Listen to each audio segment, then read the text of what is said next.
یو کس چې دی نو هغه د دې په باره کې تپوس کړو چې اکثر دا مرګري داسي چې دی د خوبونو په باره کې تپوسو کی نو اکثر خوبونه داسي یاد ساتي ګوره د دې په باره کې علما کرام فرمایلی دي چې دا خوب د څه حجت ته او نه څه دلیل له نو یو قسمه خوب چې دی هغه لیدل او بیا د هغې په خپل ذهن کې خبرې جوړول نو دا داسې څه ځای نه نیسي نو د دې په باره کې بنوري ټاون چې کوم فتاوجات دي نو د هغې نه هم چا تپوس کړی دی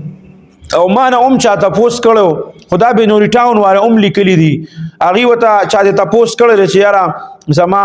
څوک وفات شوي دي یا مې والده وفات شوی یا مې والد صاحب وفات شوی دی او دونه وخت یې وشو چې هغه ما په خوب کې نه دي لیدلی نو زه وایم چې یاره هغه زه په خوب کې ووینم د هغې دپاره راته چا دا طریقه ښولې ده چې 11 پېرې به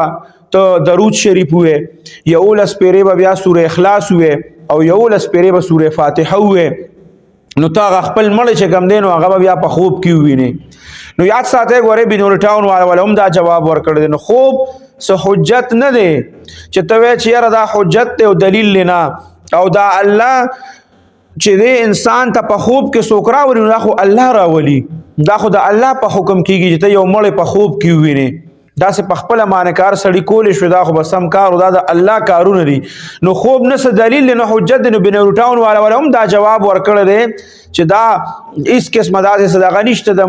مړي په خوب کې د لیدو دپاره چې زه دا وظیفه وکړم دا خو د الله له طرفه یو کار دی او چې کله الله وغواړي نو تا ته کال پس چې کوم دی پلار دی والده دی دا هر څوک ستا رشته دار تا ته په خوب کې راشي چاته په هر هفته کې راځي چاته په دویمه هفته کې راځي داسې خلک او داسې بزرگان زمونږ تیر شوي دي چې د نبی کریم صلی الله علیه وسلم زیارت په روزانه چې دی د شپې هره شپه کو داسې بزرگان او زمونږ علما کرام تیر شوي چې هر هفته کې د جمعې په شپه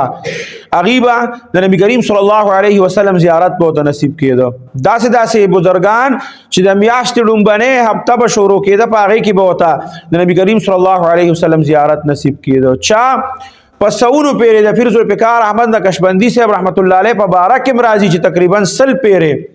هغه وخت لا نوجوان وي چې هغې تقریبا د نبی کریم صلی الله علیه وسلم زیارت کړو نو دا داسې خبره نه ده چې داسې دلیل او حجت نو بنوري ټاون والا هم لیکلي دي